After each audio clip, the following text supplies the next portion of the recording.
আসসালামু আলাইকুম everyone, welcome back to my channel. কাছে এবং দূরে যে যেখান থেকে আমার ভিডিওটি দেখছেন, আশা করছি আল্লাহর রহমতে ভালো আছেন। আজকে আরেকটি নতুন নাস্তার রেসিপি নিয়ে হাজির হয়েছি। তো চলুন শুরু করি। প্রথমে একটি বাটিতে 2টি ডিম ভেঙে নিচ্ছি। এই নাস্তাটি একেবারেই সহজ, হাতে মাত্র 2 মিনিট থাকলে নাস্তাটি তৈরি করা যায়। তারপরে দিয়ে দিচ্ছি 2 টেবিল চামচ চিনি। চিনিটা আপনারা আপনাদের স্বাদ মতো দিবেন। সামান্য লবণ দিয়ে দিলাম, ভ্যানিলা এসেন্স দিলাম সামান্য।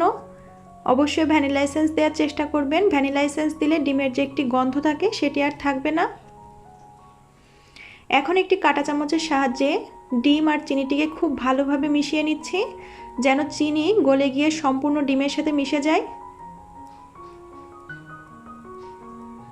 এই তো খুব ভালোভাবে ডিমটি ফেটিয়ে নেওয়া হয়ে গিয়েছে। এখন একটি ব্রেড নিয়ে এই ডিমের মিশ্রণে দিয়ে খুব ভালোভাবে ডিমের মিশ্রণটি ব্রেডে লাগিয়ে নিলাম।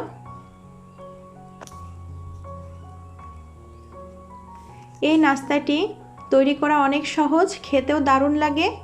হাতে যখন একদমই সময় থাকে না, তখন মাত্র 2 মিনিটে নাস্তাটি তৈরি করা যায়।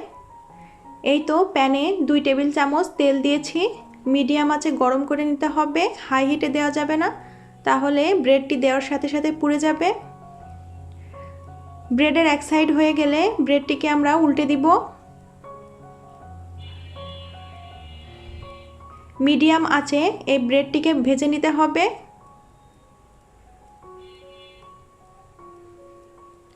এই তো ব্রেডটা আমি উল্টে পাল্টে খুব ভালোভাবে ভেজে নিয়েছি।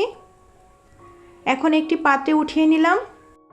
ভিডিওটি ভালো লাগলে প্লিজ একটি লাইক দিতে ভুলবেন না। আপনারা চাইলে চ্যানেলটি সাবস্ক্রাইব করেও নিতে পারেন। আল্লাহ হাফেজ।